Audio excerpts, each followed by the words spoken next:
सम्मानित मुल्क के मालिकों, मैं बौद्ध भिक्षु सुमित रतन आज मैं एक और ऐतिहासिक राजवंश की गाथा आपके बीच लाया हूं।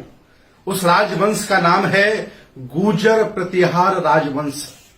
सबसे पहले इस वंश में भट्ट से लेकर के मिहिर भोज से लेकर के महीपाल से लेकर के अनुग्रह पाल से लेकर के 14 राजा इस राजवंश में पैदा हुए और सारे के सारे श्रमण परंपरा को मानने वाले थे। सारे के सारे समता मूलक समाज की स्थापना करने वाले थे। कभी भी उन्होंने ढोंग को पाखंड को आधार नहीं माना। कभी भी उन्होंने एक परजीवी व्यक्ति को सम्मान नहीं दिया। भारतीय इतिहास में उनकी गौरव गाथा है ही। साथ ही साथ बौद्ध दर्शन के साहित्य में, चाहे वो बर्मा का हो, चाहे वो श्रीलंका का हो, चाहे वो तिब्बती बौद्ध साहित्य हो, सब में गुर्जर राजवंश की ऐतिहासिक गाथा गाई जाती है, जिन्होंने आम जनमानस के लिए बहुत बड़े बड़े कुएं बावरे बनवाए, बहुत बड़े बड़े विहार बनवाए, बुद्ध की प्रतिमा को स्थापित जगह जगह कराया। इतना ही नहीं, तक्षशिला, नालंदा, ओदनपुरी, विक्रमशिला विश्वविद्यालय का जीर्णोद्धार भी गुर्जर प्रतिहार राजवंश के माध्यम से किया गया।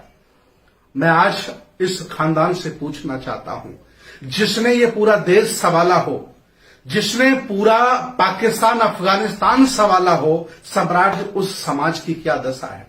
मैं पूछता हूं, कभी देश संभालते थे मेरे गुर्जर भाई, आज वो मुख्यमंत्री नहीं है, आज वो प्रधानमंत्री नहीं है, आज उन्हें एमपी नहीं होने दिया जा रहा है, क्योंकि अल्पसंख्यक लोग, अल्पजन लोग सत्ता में स्थापित हो गए हैं और आपको वो खेती-बाड़ी करने वाला, जानवर पालने वाला व्यक्ति बना दिए हैं।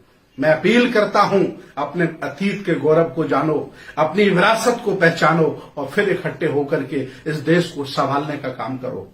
इस देश भारत के गुर्जर प्रतिहार वंश के सभी लोगों से मैं अपील करता हूं कि आप कोई साधारण लोग नहीं हैं, आप कोई गरीब और छोटे लोग नहीं हैं। इस देश को चलाने वाले, भारत को स्वर्णिम इतिहास में दर्ज कराने वाले हैं। मैं अपील करता हूं, आप लोग आए और आकर के बुद्ध की संस्कृति, श्रमण व्यवस्था को संभालें।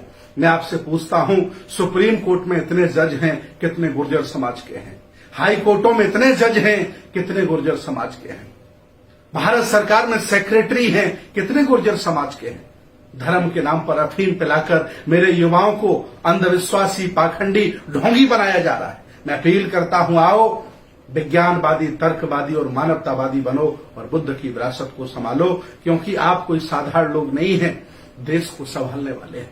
350 साल लगातार गुर्जर प्रतिहार वंश ने देश को संभाला। भारत में ऐसी कोई जगह नहीं है, ऐसी कोई लोकसभा नहीं है, ऐसी कोई विधानसभा नहीं है जहां ये वंश नहीं रहता है। आओ हम सब मिलकर के, मैं आह्वान करता हूं, मैं एक श्रमण हूं, बौद्ध भिक्षु हूं, आह्वान करता हूं, आओ और आप अपने अतीत को पहचानो और फिर एक बार देश को संभालने की जिम्मेदारी लो। हम आपके साथ हैं। मैं अपनी आंखों से आपको इस देश का मसीहा, इस देश का प्रधानमंत्री, इस देश का मुख्यमंत्री देखना चाहता हूं, क्योंकि आप शासक हैं, आप शासक जाति से हैं, आप क्षत्रिय हैं, आपने देश संभाला है। आओ गुर्जर प्रतिहार वंश के लोगों, इस देश को संभालो। ये देश की संस्कृति, ये गंगा जमजम की संस्कृति, ये सेकुलर भारत पुनः आपके पुरखों की तरह आपको याद कर रहा। आओ, मैं बहुत बहुत स्वागत करता हूं और मैं चाहता हूं कि गुर्जर प्रतिहार वंश के लोग जहां जहां भी भारत में रहते हैं, इस वीडियो को शेयर करें, लोगों तक पहुंचाएं, ताकि उनके बच्चों को पता चले कि मेरा खानदान कितना गौरवशाली रहा, मेरा इतिहास कितना गौरवशाली रहा।